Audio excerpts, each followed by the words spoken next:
Alam niyo po, I'm so grateful na nandito kayong lahat. I know, ma-traffic, Friday night, tapos nandito kayo, and I'm so grateful, pinasaya niyo kami.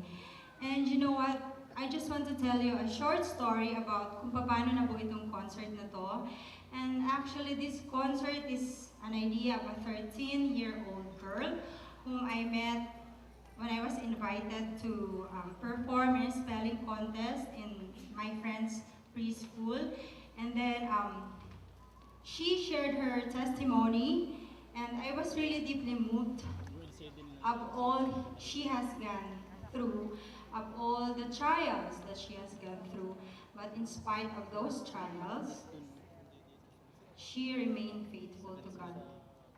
Sabi niya, I have no right to question God. Bakit nangyari sa akin to? Why? Ganun yung faith ng batang yun. 13-year-old lang siya. And after that, umuwi kami, she said to her mother that, Mommy, what if someday magkaroon kami ng back-to-back event? I will be doing my art event, and then Tita Tess will do a concert. Tapos, I was just saying, okay, ganun. But by the grace of God, the Lord sent us so many people to help us. At yun nga, yung X-Link, saan si Ma'am Mitch? Saan si Ma'am Mitch? Nandito ba si Ma'am Mitch?